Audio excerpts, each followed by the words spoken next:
TTV தினகரனுடன் கருத்து வேறுபாடு இருந்தது உண்மைதான். ஆனால் என்டிஏ கூட்டணிக்குள் வந்த பிறகு தங்களுக்குள் இருந்த கருத்து வேறுபாட்டை மறந்துவிட்டதாகவும் தாங்கள் எல்லாரும் அம்மா வளர்த்த பிள்ளைகள் எனவும் எடப்பாடி பழனிசாமி கூறினார். தங்களுக்குள் இருந்தது கூட்டு குடும்ப பிரச்சனை என்று கூறிய டிடிவி தினகரன் அண்ணன் தம்பியான தாங்கள் இருவரும் இணைய வேண்டும் என பிரதமர் மோடி விரும்பியதாக தெரிவித்தார். 2 மாதத்திற்கு முன்பு திரு ஸ்டாலின் அவர்கள் ஏதோ பேசினார். அதிமுக கூட்டணி அமைப்பதற்கு தடுமாறிக் கொண்டிருக்கிறது சொன்னார்.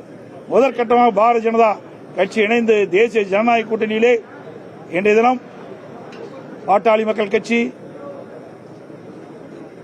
அம்மா மக்கள் முன்னேற்ற கழகம், இன்னும் பல கட்சிகள் எங்களோடு இணைந்திருக்கின்றன. இன்னும் சில கட்சிகள் இணைய இருக்கின்றன. அதெல்லாம் வெளிப்படையா பேச முடியும். அதாவது வெளிப்படையா எதுவும் பேச முடியாது.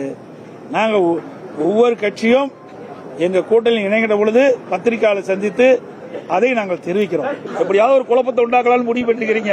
எங்களுக்கெல்லாம் ஒற்றுமையா இருக்கணும் உங்களுக்கு எண்ணமே இல்லை. எங்களை பொறுத்த வரைக்கும் நானும் சரி, மரியாதைக்குரிய டிடிவி அவர்களும் சரி, தெளிவுபடுத்தி விட்டோம். நாங்கள் ஒன்றாக இணைந்து செயல்படுகின்றோம். நாங்கள்லாம் அம்மா வளர்த்த பிள்ளைகள். என்னையும் சரி அவரையும் சரி எங்களுக்குள் சில கருத்து வேறுபாடு இருப்பதாக சொன்னார்கள். இருந்தது.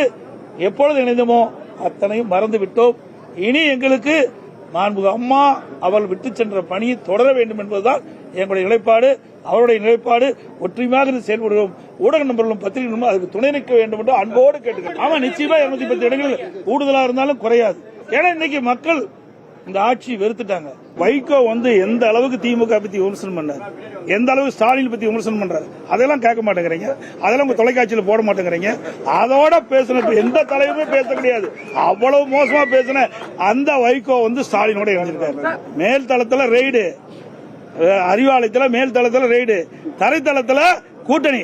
அப்படிப்பட்ட கட்சியெல்லாம் கூட்டணி அமைக்கின்ற பொழுது எங்களுக்கு எந்தவித ஒரு சங்கடம் கிடையாது, மன வருத்தம் கிடையாது. ஒருமித்த கருத்தோட நாங்க செயல்படுறோம். குடும்ப பிரச்சனை, ஒரு தாய் மக்களாக ஒரு குடும்பமா, ஒரு கூட்டு குடும்பமா இருந்த எங்களுக்குள்ளார பிரச்சனை. இது கட்சி பிரச்சனை தான், கரெக்டா?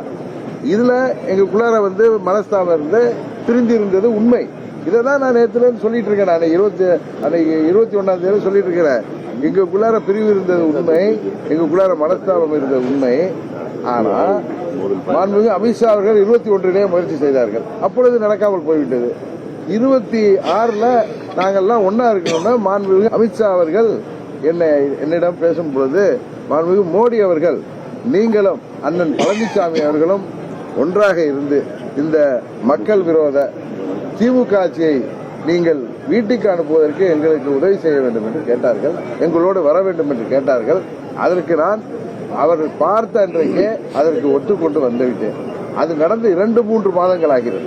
நான் சொல்லவில்லை, அவங்க அதை ப்ராப்பரா எடுத்துட்டு போய் நாங்க ஒரு நேரத்தில் அதை செய்யறோம்னு சொன்னாங்க. அதுபோல அண்ணன் அவர்களும் அதற்கு ஒப்புதல் அளித்த பிறகுதான் அவர் என்னை அழைத்து பேசினார்கள்.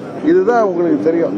இதுல 2 பேரும் ஒப்புதல் அளித்த பிறகுதான் இந்த கூட்டணி உருவாயிருக்கு. இதுல அச்சுறுத்தலோ அழுத்தமோ யாருக்கும் இல்லை. நாங்கள் இருவரும் அண்ணன் தம்பியார்களாக எப்படி இருந்தோமோ 2017 ஏப்ரல் மாதம் வரைக்கும் இருந்தோமோ அது போல ஒன்றிணைந்து விட்டோம். இப்ப எங்களை பார்த்தாலே தெரியலையா? எங்களுக்குள்ளார ஒன்றும் பிரச்சனை இல்லை. பங்காளிகளாக இருந்த ஒரே தாய் மக்களாக இருந்தவர்கள் இன்றைக்கு நாங்கள் பார்த்த உடனே சேர்ந்து விட்டோம். அவ்வளவுதான். அந்த ஐஸ்லாம் பிரேக் ஆயிட்டு. அதனால இனிமே நீங்க அதே யாரும் உருட்டுனாலும் போற இடங்கள்ல நாங்க 2 பேருமே அதுக்கு பதில் சொல்லுவோம். ஒன்றாக செல்வோம், ஒன்றா பிரச்சாரத்துக்கு செல்வோம், தேவையான இடங்களுக்கு ஒன்றாகவே செல்வோம். அதனால இதெல்லாம் நாங்க மறந்துட்டோம்.